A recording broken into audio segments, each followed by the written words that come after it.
हमारे साथ में मौजूद हैं नवाबगंज विधायक डॉक्टर MP आर्या। डॉक्टर साहब, जानना चाहूँगा, 1 साल का कार्यकाल लगभग आपका बीत चुका है जी। क्या करा आपने इस दौरान? देखिए, जनहित के जितने अधिक से अधिक काम हो सकते हैं नवाबगंज विधानसभा में, वो सब कराए जाने का प्रयास चल रहा है। बहुत सारे काम हुए भी हैं और बहुत सारे पाइपलाइन में हैं।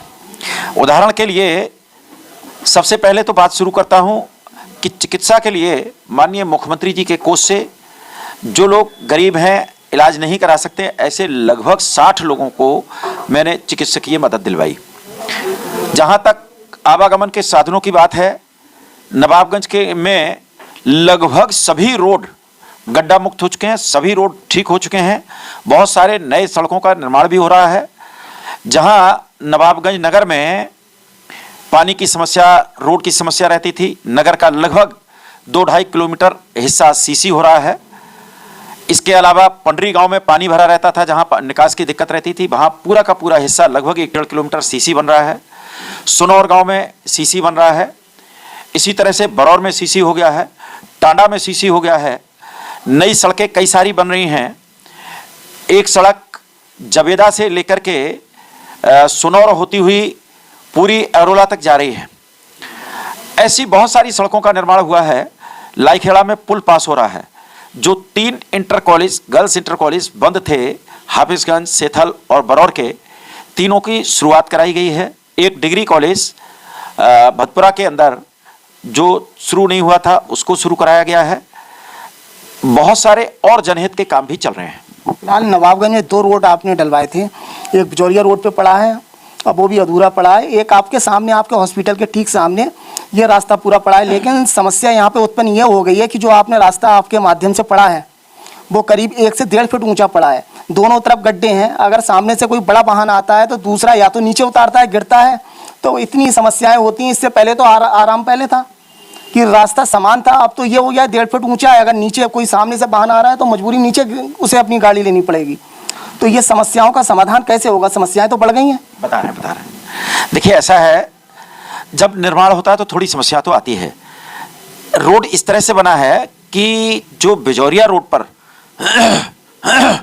बिजौरिया की तरफ जो रोड जा रहा है वो 10 फीट चौड़ा है। उसके दोनों तरफ 3 मीटर चौड़ी टाइलिंग का काम हो रहा है। ऐसे ही अंदर वाला जो रोड है वो 3 मीटर यानी 12 फीट चौड़ा है और उसके साथ में टाइल का काम होगा, साइड में टाइल का काम होगा।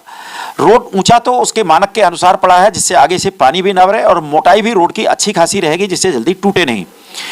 दूसरी जहां तक बात है, काम इसलिए स्लो हो गया कि आजकल गन्ने का काम चल रहा है, इधर से ट्रालियां चल रही हैं, इसलिए फर्दर निर्माण का काम रुकवा दिया था कि जब गन्ने का काम थोड़ा कम हो जाए या खत्म हो जाए उस वक्त निर्माण कराया जाए।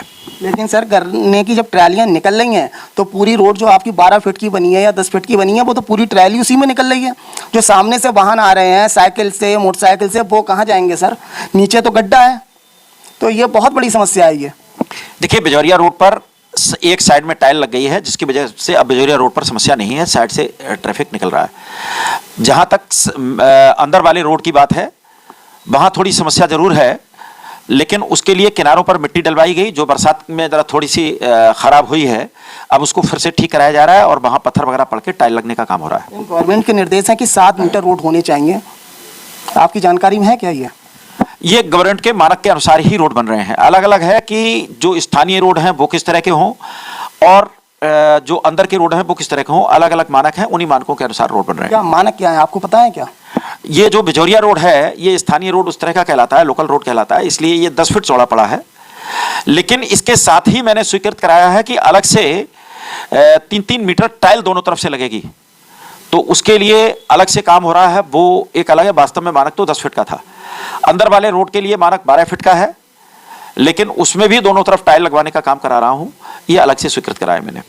सर, विधायक बनने से पहले आपसे जब मेरी बात होती थी तब आपके कुछ थे, आपके घोषणा आप जो करते थे कि सबसे पहले आप बताते थे कि रोडवेज, फिर कृषि महाविद्यालय, इस तरीके की तमाम चीज़ें थीं, लेकिन वो कहाँ बन पाई? ना तो रोडवेज में अभी तक कुछ हुआ है, ना ही कृषि महाविद्यालय में अभी कुछ शुरुआत हुई है। 1 साल का समय आपका लगभग बीतने वाला है, तो कब काम होंगे ये? और रोडवेज तो मुझे लग रहा है आपके घर से बिल्कुल नज़दीक है, 10 कदम की दूरी पे है।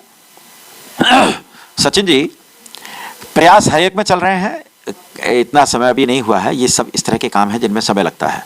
रोडवेज की जहाँ तक बात है, तो जो पुराना रोडवेज है वो पहले से ही निष्प्रयोज्य घोषित किया जा चुका है। कारण है कि बसों के आने जाने की समस्या है, आकर के वापस जाना मुश्किल होता है, दूसरी तरफ से रास्ता सकरा है, इसलिए नहीं निकल पा रहा है। तो इसको निष्प्रयोज्य घोषित किया जा चुका है। मैं प्रयास कर रहा हूं कि एसडीएम कोर्ट के वो एसडीएम निवास के सामने जो खाली जगह पड़ी है सीओ ऑफिस के सामने की तरफ, कि वहां पर रोडवेज का बस स्टैंड बन जाए, और उसके लिए पत्राचार चल रहा है। माननीय मुख्यमंत्री जी से भी बात हुई है, उस पर कार्रवाई चल रही है। जहां तक कृषि विश्वविद्यालय की बात है, तो कृषि फॉर्म जो यहाँ पर बना हुआ है, इसके बारे में मैंने पत्र दिए हैं माननीय मुख्यमंत्री को। कुछ जवाब आए हैं, कुछ आने बाकी हैं।